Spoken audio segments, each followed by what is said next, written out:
네, 안녕하세요. 초등생활 처방전 이서윤입니다. 날이 많이 차가워졌습니다. 아니나 다를까 이맘때면은 수능 때입니다. 이 영상이 올라가는 날은요, 수능 당일일 텐데요. 이 수능이 다가오면 저도 교실에서 학생들에게 선생님의 수능 이야기를 해줍니다. 네, 불면증을 겪고 이 불안과 스트레스로 힘들었던 그런 입시 준비생의 시절, 그리고 수능 당일에 경찰차를 타고 가고 잠도 못 자고 주민등록증도 안 가져가서 난리 났던 그런 이야기, 수능을 망해서 실망하고 좌절감을 겪었던 그런 이야기를 해줘요. 사실 교사 그리고 뭐 부모님 이런 입장에서는 실패한 이야기를 꺼내는 것이 좀 꺼려지기도 해요. 왜냐면 혹시라도 그거를 보고 배우게 되지는 않을까라는 생각도 있고, 또 그런 이야기를 듣고 무시하는 마음이 생기지 않을까라는 걱정이 생길 수도 있어요. 이제 학생들 같은 경우에는 저한테도 이런 질문을 많이 해요. 선생님은 선생님이 되고 싶어서 선생님이 되셨나요? 네, 궁금하죠. 아무리 어려 보이도 아이들은 나의 어떤 진로라든지 꿈이라든지 커서 뭐가 될 거에 대한 생각은 분명히 가지고 있어요. 그래서 저 사람은 진짜 선생님이 되고 싶어서 선생님이 됐나? 라는 궁금증을 충분히 가질 수 있다고 생각을 해요. 그래서 처음에는 저도 선생님은 선생님이 되고 싶어서 됐다라고 모범답안을 말을 했죠. 그런데 나중에는 선생님은 선생님이 되고 싶지 않았는데 선생님이 됐어. 그래도 이 직업에서의 어떤 만족감이나 성취감, 즐거움을 찾기 위해서 노력하다 보니까 또 즐거움을 찾게 되는 면이 있었고, 지금도 더 잘해보기 위해서 이것저것 노력을 하고 있다라는 이야기를 들려주기도 합니다. 자, 이런 이야기를 들려주면 아이들은 오히려 마음을 열고 귀를 여는 모습을 볼 수가 있었어요. 그래서 가정에서도 부모님의 실패담 그리고 창피한 기억들 같이 나눠주시면 아이는 오히려 마음을 열고 배우게 되는 부분이 많이 있을 것입니다. 그래서 오늘 본격적으로 드릴 이야기는요, 이게 아니라 초등 수학 심화 문제집에 대한 이야기예요. 자, 우리가 심화 문제집을 풀어야 되느냐 풀지 않아야 되느냐에 대한 그런 생각들을 많이 하실 거예요. 그리고 이게 심화 문제집을 풀어야 된다라고 생각을 하시는 분들 중에는 아이가 어느 정도 하면은 내 실력이 너무 겸손함을 못 가질까봐 이거 이렇게 어려운 것도 있어 라는 거를 보여주고 싶으시기도 하고요. 또 중학교, 고등학교에 가서 더 어려우니까 좀 엉덩이 붙이고 어려운 거를 해본 경험을 통해서 또 얻어내는 것이 분명히 있을 것이다. 소위 말해서 그릿이라는 게 길러질 것이다 라는 그런 생각도 있으실 거고요.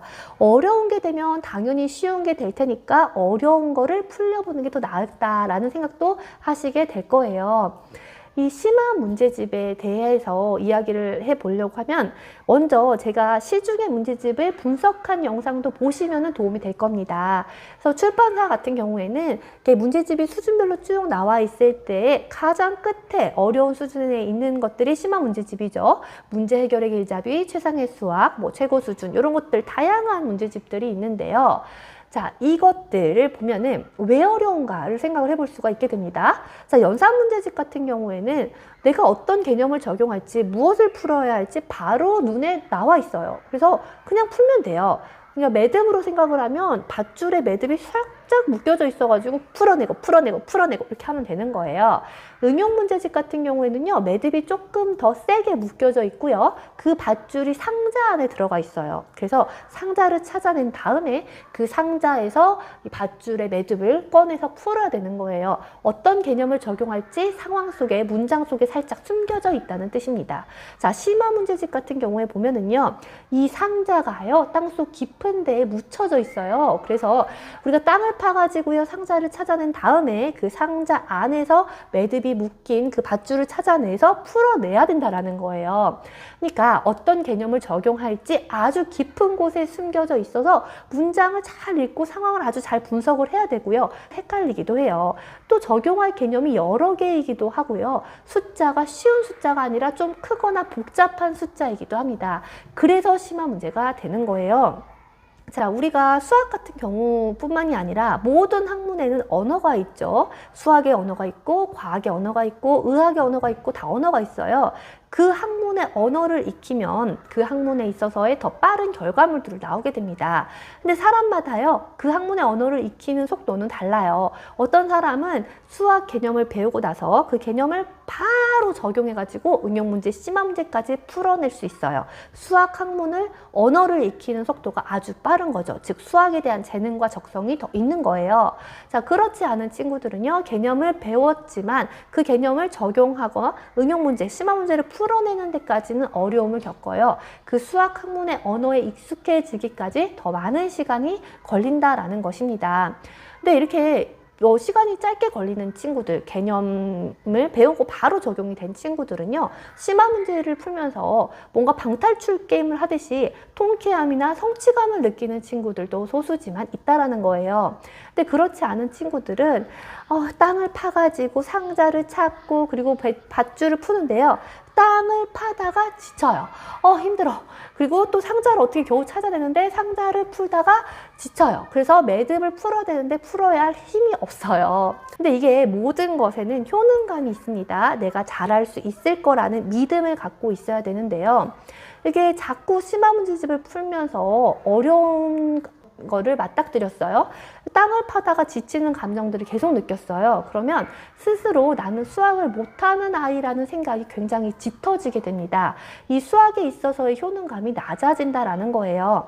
이게 꼭 공부를 못하는 친구들에만 해당이 되는 게 아니에요. 어느 정도 공부를 잘하는 편이지만 조금 수학적인 감각보다 언어적인 감각이 더 뛰어난 친구들이 있거든요. 그러면 이 수학 감각은 살짝 떨어지는데도 나는 수학을 굉장히 못하는 편이다라는 생각이 자꾸 짙어지는 거죠. 이 수학이라는 것이 이제 성공을 한다고 하더라도 그것이 나에게는 가짜 성공이에요. 왜냐하면 마음속에는 뭔가 수학을 못한다라는 그런 감정들이 계속 쌓이고 있고 수학에 대한 효능감이 무너지고 있는 상황에서 심화 문제집을 풀면서 조금 수학 실력이 올라간다고 하더라도 그 마음 기저 속에서는 나는 수학을 못하는 아이야 라는 생각들이 계속 짙어지는 거죠. 공허한 성공, 가짜 성공, 나의 효능감을 무너뜨리면서 만들어낸 성공이라는 것입니다. 이거는 제가 그랬어요. 제가 수학 감각이 좀 떨어지는 그런 학생이었는데 그렇다고 수학을 못하는 게 아니었다라는 거죠. 그런데 아무래도 떨어지다 보니까 좀 수학 감각이 필요한 부분 4학년쯤부터 성적이 떨어지기 시작을 했고 초등학교 4학년 말하는 거예요.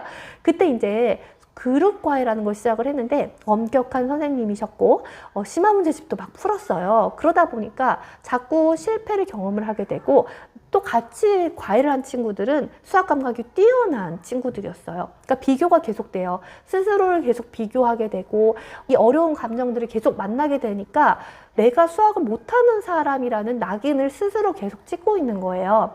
중학교에 올라가고 고등학교에 올라가서 이게 수학 감각이 아주 뛰어나지 않아도 응용 문제, 즉 상자를 찾아서 매듭을 푸는 것만 반복을 해도 충분히 점수가 잘 나오고 수능까지도 잘 갈 수가 있거든요. 이거 어느 정도의 연습을 통해서.